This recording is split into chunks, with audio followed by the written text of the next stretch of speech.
Lines के लिए ताउन किया है। मैं अपना रास्ता खुद चुनती हूँ और इसके लिए all I need is confidence, जो देता है सिर्फ fresh and Joy purifying Neem face wash. इसके एक्टिव नीम एक्सट्रैक्ट दे मुझे spotless and healthy skin. With fresh skin enjoy life का हर दिन। अवेलेबल इन 4 खबर शामिल करते हैं रावलपिंडी से। डिस्ट्रिक्ट रिपोर्टर फरूक अहमद की रिपोर्ट के मुताबिक अलाइड पब्लिक स्कूल जना कैंप्स बहारा कऊ के प्रिंसिपल मोहम्मद सदीक खटक की साख को कमज़ोर करने की मफाद परस्त अनासिर की मीडिया पर्सन से मिली भगत की साजिश है। बेनकाब तफसीलात के मुताबिक अलाइड पब्लिक स्कूल जना कैंप्स बहारा कऊ के प्रिंसिपल मोहम्मद सदीक खटक की मीडिया से खसूसी गुफ्तगू, जिसमें प्रिंसिपल मोहम्मद सदीक खटक अलाइड स्कूल जना कैंप्स बहारा कऊ ने कहा कि कुछ मुखालफिन मीडिया पर्सन से मिलकर मेरी साख को नुकसान पहुंचाने की कोशिश कर रहे हैं। हालांकि मैंने ये ब्रांच 2 साल क़बल संभाली और आज हमारी इस ब्रांच से बच्चे फारिग अल तहसील हुए हैं। हमने हमेशा इस बात को तरजीह दी है कि हम एक बेमिसाल स्कूल की बुनियाद रखें और इसी कारकर्दगी की वजह से मुखालफिन मेरे खिलाफ प्रोपेगेंडा करने की घिनौनी साजिश करने लगे। एक सवाल के जवाब में प्रिंसिपल मोहम्मद सदीक खटक ने कहा कि हमारे पास क्वालिफाइड स्टाफ मौजूद है जिसके माकूल तनख्वाहें हमारा इदारा दे रहा है। एक और सवाल जिसमें प्रोपेगेंडा करने वालों ने प्रिंसिपल मोहम्मद सदीक खटक अलाइड पब्लिक स्कूल जना कैंप्स बहारा कऊ के मुतल्लिक कहा कि मोहम्मद सदीक खटक का ताल्लुक अफ़गानिस्तान से है, ये पाकिस्तान के मकामी नहीं हैं। जिसके जवाब में प्रिंसिपल मोहम्मद सदीक खटक ने कहा कि मेरे भाई गवर्नमेंट ऑफ पाकिस्तान के मुहब्बे वतन जैसे इदारों में खिदमात सारी अंजाम दे रहे हैं जिन इदारों को हम मीडिया में शो नहीं कर सकते। मजीद उन्होंने कहा कि हमारे इस स्कूल कैंप्स में मैट्रिक क्लास का सेंटर बनता है। इसी अलाइड पब्लिक स्कूल जना कैंप्स बहारा कऊ में एजुकेशन लेवल की गवर्नमेंट के तालीमी इदारों की मीटिंग होती हैं जिसमें इर्द गिर्द के तमाम स्कूल के प्रिंसिपल अलाइड पब्लिक स्कूल जना कैंप्स बहारा कऊ में ही अटेंड करते हैं। 12 लेबर के लिए होते हैं। जो टीचिंग है इसमें कोई विजिटिंग भी करती है, किसी की 2 घंटे ड्यूटी है, किसी की 3 है, मैक्सिमम है तो 6 आवर्स।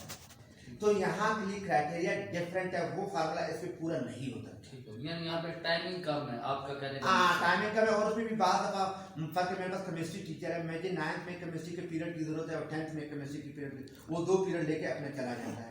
यानी हमें 1.25 घंटे का टाइम देकर चला जाता है। अच्छा, मैं एक और सवाल भी आपसे कि यहाँ की कुछ स्टाफ की जो हमें पता चला तो कोई कश्मीरी खातून है आपकी जिसका बिहेवियर इंतहाई यानी बद इखलाकी का मुजाहरा करती है, पेरेंट्स के साथ आने वाले स्टूडेंट के वालिदैन आते हैं उनके साथ उसका रवैया इंतहाई हद तक के मेज़ है और उसके बड़े असर रसूख हैं।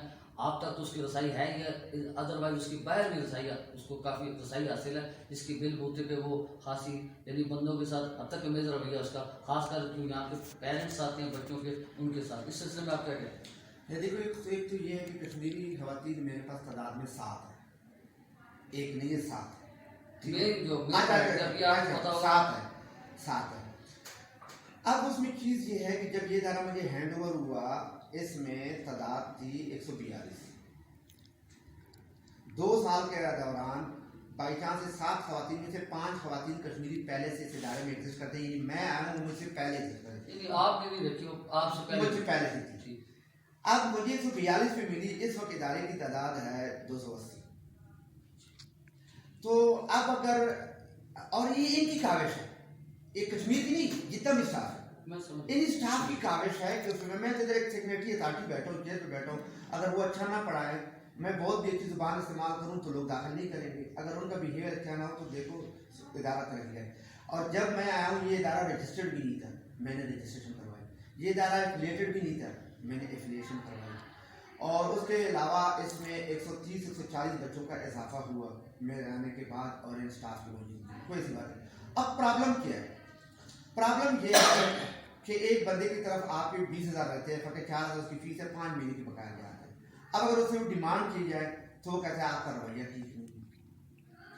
अगर आप अपना राइट मांगे, मुझे बताएं 5 महीने अगर हमने आपके बच्चे को कुछ नहीं कहा, आपको तंग नहीं किया और 6वें महीने को गुस्ताही कर दी, आपको कॉल कर दी, तो फिर हमारा रवैया बुरा हो गया। ये जो शुक्रिया अदा करना चाहिए कि 5 महीने आपने मेरे बच्चे को कुछ नहीं कहा, असर आपको बहुत शुक्रिया, मैं फलां डेट को पैसे आपके अभी भी मेरे पास नहीं है, 10 दिन मुझे मजीद दें, हम 11वें दिन आने के। हम आपसे और कोई ऐसा हमारा सवाल नहीं है आपसे, आपने तकरीबन जो कुछ आपके इल्ज़ामात लगाए गए हैं निजी अखबारों में, जो लोगों ने आपके ज़ाती रंजिश रखी है या क्या रखा है, ये रब जानता है या वो जानते हैं। हमारा मकसद ये था कि आवाम के सामने आपके जो लगाए गए इल्ज़ामात है, ताकि आपसे मौक़िफ़ लेने का मकसद ये है कि कम अज़ कम वो क्लियर हो।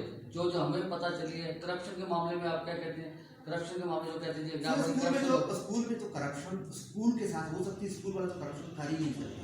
स्कूल वाला करप्शन, स्कूल मेरे से करप्शन हो सकती है कैसे? सर मेरे अकाउंट में मेरा अकाउंटेंट है, मेरे से करप्शन कर सकता है, मेरा कोई टीचर है, मेरे से करप्शन, मेरे से तो हो सकती है करप्शन, मैं कैसे करप्शन कर सकता हूँ? सर आप खुद भी, आपके बच्चे हैं, अच्छा आप खुद एक वालिद हैं, मुझे बताएं आपसे स्कूल वाला मंथली फीस के अलावा आप कोई पैसे ले सकते हैं? अगर आप लेंगे तो आप पूछेंगे भाई से किसी से पैसे। अगर अभी आपके बच्चे को बोल दिया जाए आपने मंथली फीस पे की है, कल को बोल दीजिए कि स्कूल 5,000 रुपए मांग रहे हैं, तो आप बच्चे से स्कूल से पूछेंगे फीस तो मैंने परसों जमा करवा दी है, ये 5,000 किस से मांगेंगे? ये मांग ही नहीं सकते, कैसे मांगेंगे? आप पूछे आपके बच्चे से मैं कैसे पैसे मांगूंगा, एक्स्ट्रा पैसे कैसे मांगूंगा? खुद तो कॉमन सेंस पे भी जोर देना। हम बच्चे को क्या बोलेंगे कि हम ये पैसे किस चीज के लिए मांग रहे हैं? ठीक है जनाब। अच्छा आप किसी भी है, 14 वाला भी है, 15 वाला भी है, 18, 20, 19 सब है, ये हमारी एवरेज सैलरी बनती है। और इस वक्त मैं एवरेज सैलरी आप दे रहे हैं 13, 14, 15, 20, ये किस स्टाफ को दे रहे हैं? टीचर को या कोई लोअर तबका का स्टाफ? टीचर्स को। और लोअर जो मेरे पास मिडिल क्लास है उनको मैं 15,000 तनख्वाह भी दे रहा हूँ और साथ रिहाइश भी दे रहा हूँ, गैस बिजली का बिल भी मैं करती। अच्छा सर ये भी कहा वैसे गवर्नमेंट की तरफ से ऑर्डर तो 35,000 का है मैक्सिमम, उसमें एक चीज़ है, वो पीरा के साथ रजिस्टर्ड है, हमारी चीज़ें हैं, वो लेबर के लिए है, जो टेक्सटाइल मिल है जहाँ बाहर हेड ऑफिस जो है पूरा इस्लामाबाद में है या लाहौर में? हमारा एक रीजनल ऑफिस है वो इस्लामाबाद में, और मेन हेड ऑफिस जो लाहौर में। और जो दनियाल साहब हैं हाँ वो आपके वो रीजनल डायरेक्टर है, डिप्टी डायरेक्टर है, इधर ही बैठते हैं इस्लामाबाद में।